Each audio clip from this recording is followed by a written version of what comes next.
గత 15-20 రోజుల కింద వచ్చినటువంటి వరదల వలన జరిగిన భారీ నష్టం వలన 11 రోజుల లోపటనే ముఖ్యమంత్రి గారు వర్షం పడ్డ తెల్లారి రావటం జరిగింది. వచ్చిన తర్వాత 11 రోజులలోనే సుమారు 12.8 క్రోర్స్ని రిలీజ్ చేయడం జరిగింది. మా చిత్తశుద్ధి ఏంటిది అనేది మేము జీవో వచ్చిన తర్వాత కూడా ఇది చెప్పాలనో పెట్టాలనో ఆలోచన లేదు. ఎందుకంటే ఇది అత్యవసరంగా చేయవలసిన పనులు చేయాలనే ఆలోచన ఉంటుంది. కానీ కొందరు వీటి మీద కూడా దుష్ప్రచారాలు చేసుకుంటూ 15 రోజులైంది ముఖ్యమంత్రి వచ్చి, 10 రోజులైంది, ఎన్ని రోజులు వచ్చిందో కూడా తెలియనేది వాళ్ళు మాట్లాడుతున్నారు. దీని మీద ఇట్లా వచ్చిపోతున్నారు తెలియదు అని చెప్పి మాట్లాడటం. గతంలో వర్షాలు వచ్చినప్పుడు అంటే ఈ వర్షాలు అనేటివి చరిత్రలో ఇంత పెద్ద వర్షాలు ఎన్నడూ రాలే. అది అందరికి తెలిసిన విషయమే. ఎంత పర్సెంటేజ్ నమోదైంది కూడా మన అందరం చూసిందే.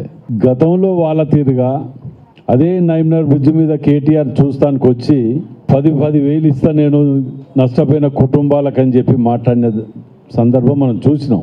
మన పత్రికలలో టీవీ ఛానళ్ళనే చూసినాం. మనం దొంగ తీరుగా పారిపోయినరు, పత్తా లేరిటు.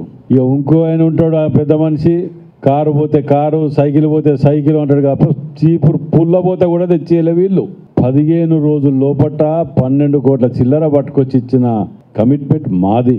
మా జిల్లా నాయకులం, అందరం శాసనసభ్యులం, మేయరు, కూడా చైర్మన్, జిల్లా ప్రెసిడెంట్లం, ఎంపీలం అందరం కలిసి ముఖ్యమంత్రి గారిని తీసుకొచ్చి తిరగరాని గల్లీలల్లో కూడా ఏ ముఖ్యమంత్రి కూడా రాని గల్లీలల్లో మేము తిప్పితే తీసుకొచ్చిన 15 రోజులల్లో పట్టుకొచ్చి రేపు ఇవాళ 3 గంటలకు వెళ్ళి వీళ్ళ అకౌంట్లల్లో డైరెక్ట్ వేసే విధంగా.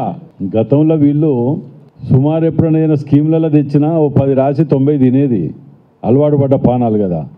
మేము లబ్ధిదారులని సెలెక్ట్ చేయడానికే మనకు వారం 10 రోజులు పడుతుంది. 11వ రోజు మేము జీవో తీసుకొచ్చినామంటేనే అర్థం చేసుకోవాలి.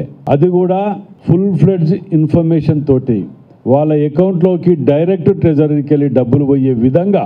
అంటే మేము ఎంత ట్రాన్స్పరెంట్గా ఉన్నామనేది గమనించాలి.